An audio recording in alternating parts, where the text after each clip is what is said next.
we're delighted to welcome Kate Hennigan and Niamh McGoldrick, who are senior occupational therapists at Connolly Hospital with the HSE, and they're going to be giving us a presentation on staying healthy at home. So if you'd give them a welcome, please, that'd be great. Hi everyone, good morning. Thank you so much for coming. Thank you for having us. Thanks to everyone at St. Pat's and Communications for inviting us, and of course to Sherry Buckley, the Occupational Therapy Manager, who invited us to speak today.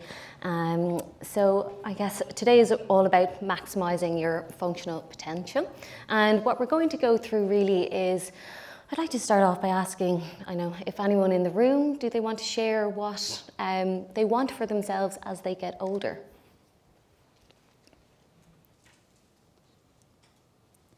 I can jump in. So really, I just want to be happy and, continue something that's meaningful to me. So I love playing piano. I want to make sure that that's something I want to continue onwards doing. For myself, I suppose I want to be able to walk my dog on the beach as I get older, and stay out in nature. That's something I'd love to be able to do. Does anyone else have anything they'd like to share that they might like to continue doing, or anything meaningful to them that they do or currently enjoy doing at the moment? Oh, lovely. Oh, that's fabulous. And I suppose that's really what it's all about, isn't it? It is kind of all about maintaining your identity, gives you a sense of self, and doing the things that are meaningful to us, that bring us a sense of purpose. And we do that by engaging in everyday activities. And I suppose that is what occupational therapy is all about, helping you do the things you need to do and want to do. And Niamh is going to talk about some of the strategies and the different ways that we can maximise her potential. Thank you, Katie. I've tend to be quite loudly spoken anyway, so I'll hopefully not shout too much. Yeah, great introduction. So really what I'm going to start off right now is just a bit of a general discussion about kind of our toolkit. So common topics that we discuss with a lot of patients or service users, family members, and just in amongst colleagues and family ourselves. Pretty much every day on the job. I work primarily in acute services, so I see a lot of people all the time, and no day is the same, every day is different, and I'm meeting people constantly. Thank God I love to talk. So really just going to go through a few of the health and well-beings, the basics, making sure that you're getting your eyes and your hearing checked regularly. It's a constant fight I have with my own parents. Make sure you're getting your regular checkups with your GP and that you're registered. Even, really be a champion of your own health. If you have questions about your bone health, if you're having new dizziness in the mornings, or, when you're getting up from lying down or sitting, there's no harm going to your GP, asking these questions, get that knowledge, go forward with it. The usual from a young age till you're well into your older adult. You want to keep a healthy, balanced diet, maintain a healthy sleep routine, and also engage in regular activity or exercise. I'm not meaning you have to go and run a 5K. I wouldn't ask that of someone when I can't even do it myself, but really think about your own, interests, what you've done throughout your whole life, just keeping active in what ways you can yourself. Get to know the resources in your area. I know there's a few other speakers in today to kind of widen that knowledge, but you'd be surprised about what you've got available. You can see those flyers up constantly in your own health centres, your GP practices, your libraries. You might be surprised at what might tickle your fancy. And really, again, kind of going back to what's meaningful to you, keeping up with things that you enjoy is great for your quality of life. And sometimes that means stepping out of your comfort zone and exploring new groups, new people. An example today, I'm not used to public speaking. I'm certainly stepping out of my own comfort zone, but at least even in the own half an hour that I've been here, I've gotten to know a couple of new resources that I hadn't known before and talked to new people. So there's always kind of reaping the rewards from the unknown, I suppose. Right, start a little bit around memory strategies. Just a few of the basics around external aids. So thinking about diaries, about wall calendars, safety checklists, at night time. If you're anyway like me, a bit of a worrier and you've got things on your mind, sometimes just having something there that you can tick a box or just work systematically through can be quite reassuring. Carrying around a small notebook, whether you're meeting new people, maybe you're not great with names or dates, just having a little reference you can go back to. A newspaper, keeps you up to date on what's going on, has the date on it changing, whether that's the physical one or there's a lot of if you're tech savvy and you've got an iPad or a phone, a lot of the great apps that you can get through for that as well. Thinking about setting up direct debits, another kind of a weight off your shoulder, panicking, did I pay that bill? Is it something that I can maybe get a bit of help with from family members or from someone in my community? Can they help providing a little bit of education around that? And also things like pillboxes, blister packs, and signage, putting pictures on cupboards and drawers so you're knowing what's there. Even if, family are coming over and they brought you a few ready-made meals, making sure they're in clear boxes just so you know what you've got, what's available to you, or if you happen to be, making a big pot stew and you're not going to finish it all in one or 2 days, putting it away in the freezer, but making sure you know what you've got. Okay, and these are not just exclusive to those who have, difficulties with memory. Sometimes these are just great strategies to start implementing earlier on in life. Also, if you have visual impairments or any other kind of challenges at home, sometimes it's the most obvious things that can make the biggest difference, and I tend to say that quite regularly. Again, everyday situations, kind of overlapping with a few of the things I've said, but keeping important numbers by the phone, a little notepad at the phone, so if you do take a message for someone else, just so that it's written there and it's not lingering on your mind. Keep important items in the same place and communicating that with whoever you share your space with. So whether that is family calling in, friends, or carers. And then focusing on one activity at a time.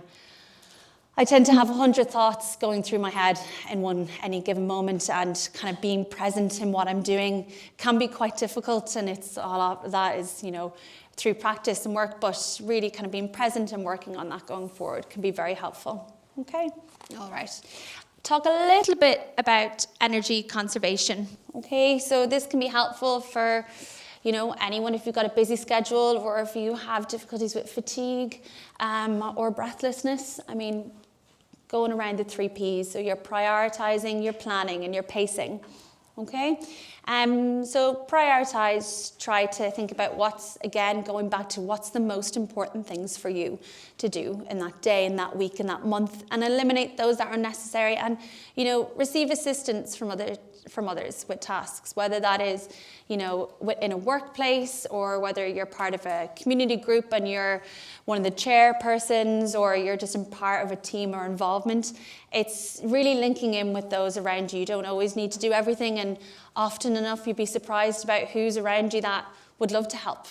And then plan your day, your week, organising your activities to balance that kind of work, rest and play. And plan your tasks accordingly to your own energy levels. I mean, nobody knows you like you know yourself. And I think it's important to accept that you don't need to change your own routines completely from the ways you've been doing it all your life. Like, for example, I'm not a morning person. I would never ever plan to get all my chores done before 12 in the day, because it would be completely unrealistic and it would never happen. I work much better in the afternoon once I've probably had my lunch, a bit of a rest, talked on the phone to one of my friends, much more productive in that sense, less likely to go completely off. And then pace, work at a pace that works for you. Sometimes there's that kind of panic. I think society as well, we're moving at a very quick pace. Everything's happening all the time. And again, yourself and work with that. Okay. Right, sorry, hope I'm not going too quick. Again, this is kind of overlapping from the common theme that we've been discussing continuously in this presentation. Adapting everyday activities. Change and adaptation can be enabling, and that goes for whether it's physical change in your environment, change in your own routine, or change in your approach to things.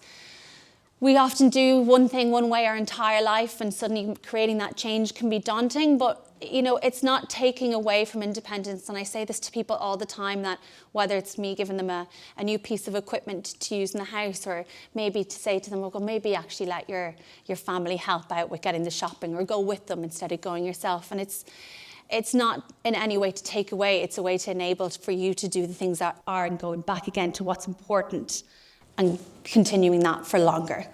Again, repeating, focus on what you can do and not what you can't do. Consider adaptive aids, and that's not even just the big things. I think when people think of OT, you often think of the big major adaptations in the home, but there's smaller, you know, tools that you can use. You know, I give out a lot of long-handled aids to make it easier for people to put their shoes on, or built-up cutlery if people have difficulty with grip or finding the strength in their hands aren't as good. There's lots of little bits around that you'd be surprised if you just have a little look or have a little talk with those who are, you know, the experts in the areas or have experiences within their own family themselves. And yeah, get support from the resources in the community, get to know what's going on around there. Yeah, all right. And then just as kind of a flag post, you know, assisted technology is changing all the time, and we appreciate it. It can be daunting, particularly if you're not overly tech savvy. I don't own a laptop or anything, so I literally purely work off my phone, and if anybody calls me to ask about anything else, I completely panic. But it's a range, you know, you don't need to go for the brand new iPhone that's out in the market. It's about catering to your own needs and to what you need it to do. So just a few pictures of some of the things we've got up in the kind of top corner. You've got the standard pendant alarm. It's quite popular. People are wearing it around their wrist, around their neck, often as a bit of a comfort. Just if anything should happen and you need help and you don't have your phone on you, press a button, it connects to the call centre, contacts your emergency contact. But even going a little bit more basic than that, thinking about just the general orientation, having a big clock that's got the dates on it, or whether you need one with colour contrast, or even there's alternating types. So if your vision's not so good, you know, there's ones that are talking clocks, so you can press a button and it will read it out to you. Again, you see a picture of a mobile phone there that's got just a few buttons on it. Don't need to go for the brand new iPhone that's on the market. You can just have something that works and has a good battery life, and has the basics that you need to call the important people in your life. And even like the little things, you'd be surprised with some of the stuff you already have in your homes. So a lot of people have things like the Alexas or the Googles. They're great for setting reminders, setting alarms. Also, I use it for my shopping list. I'll be walking around the kitchen and realise I don't have something, and I'll say, Alexa, can you add to my shopping list? Then later on it comes onto my phone and I just check through. So it's about having even a look about what's in your own home environment and utilising it to the best that you can. And I think that's about me from running through. I'll probably hand you back to Katie, but I'd like to just end on the note that maybe some of the things we run through today aren't wholly applicable to you in your life right now, but if you can even take one little thing away that might work for you, you know, there's little tidbits there that I even, you know, do myself. I'm terrible at dates, and I use a calendar consistently to keep me up to mark on people's birthdays, but it's just about trying to think about, and sometimes it's the most obvious thing that can make the biggest difference. Okay, so I'll hand you back to Katie now. Thank you very much, Niamh. Now, I know we don't really like to dwell on falls, but they are important to take notice of, and they're important to try and minimise the risk as much as possible. Is anyone familiar with this diagram? It's called the fall cycle. Seen it before, maybe, perhaps not. So when a fall occurs, we tend to become very afraid of falling, and that risk of falls can increase as we age. So it is important to minimise the risk.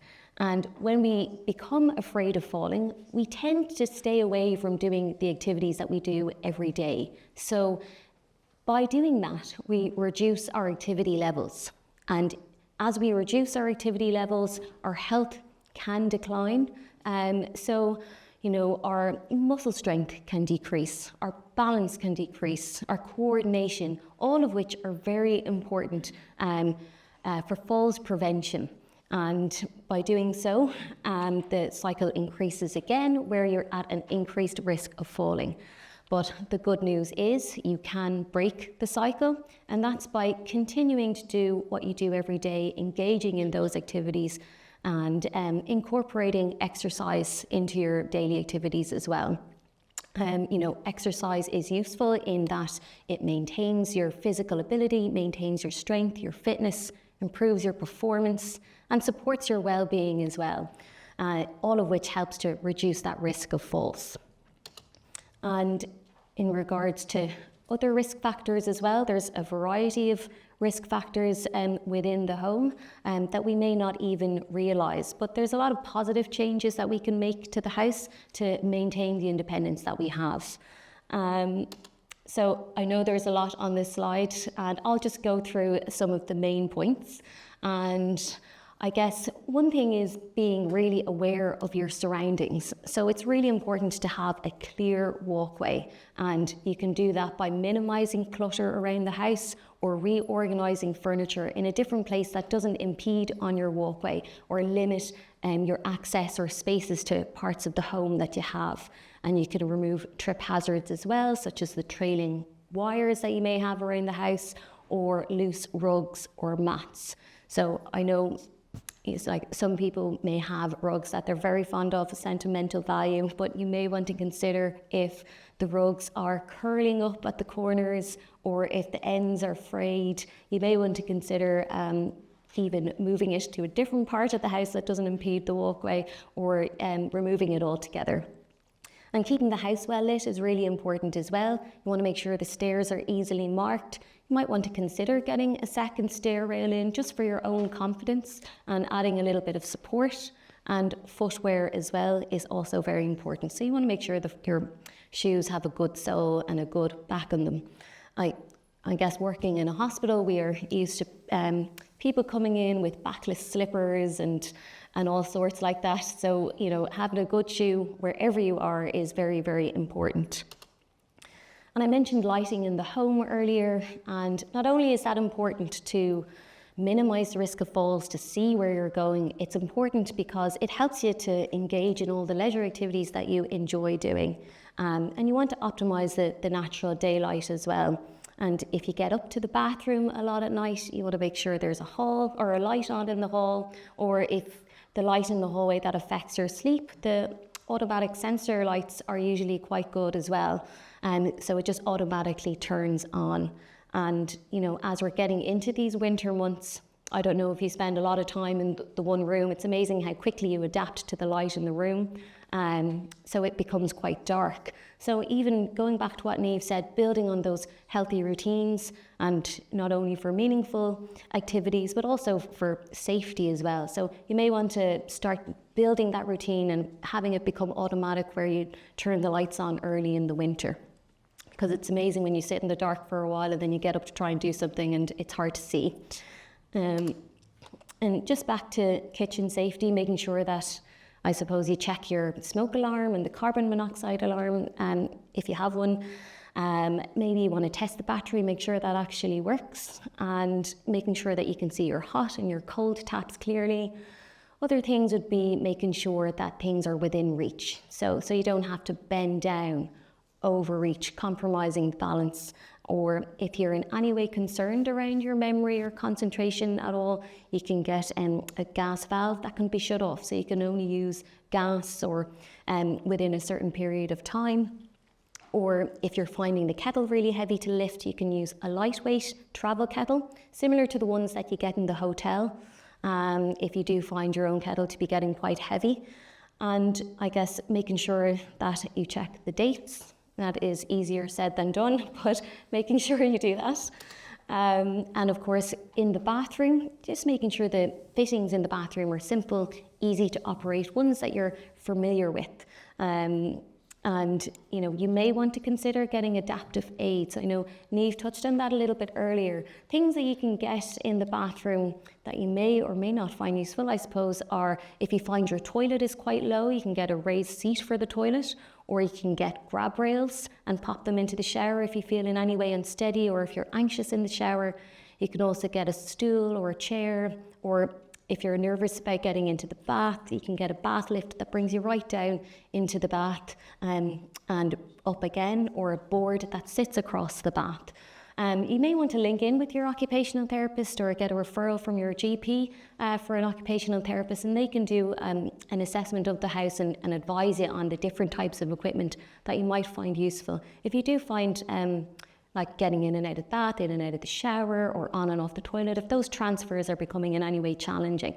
So that might be useful as well. One thing about the shower is sometimes after a fall, people can be a little bit nervous using the shower. So leaving the door unlocked, I know this sounds wild, but leaving the door unlocked while you're using the shower is important. So God forbid anything should happen, someone will be able to access to you easily. Or even just having someone in the house while you're using the shower just might give you that little bit of extra confidence again. So it's just to continue doing those things that you need to do, like washing and dressing, without losing confidence as well. Now, there's a lot of community resources available here today as well. I won't go into those, you'll be able to see them in the exhibition because I don't want to steal their thunder. But some other resources that you may find useful are Age Action. So they offer a care and repair service, and they do small DIY jobs. So they may be able to move a bed from upstairs to downstairs for you, or they can change the toilet seats for you, or they can put up the grab rails. Sometimes it's easier to get the grab rails, but it can be harder to find someone who can actually put them in for you, unless everyone has contacts, I suppose. But they're very, very helpful in that regard. And I mentioned the importance of incorporating exercise into your routine. Exercise Well, they run classes in the community, and they are all fully trained, and they can provide a program at home or classes in a community centre as well, which might be worth checking out. Although, it's hard to motivate yourself, but it is important to do, and it helps. You do feel better after it.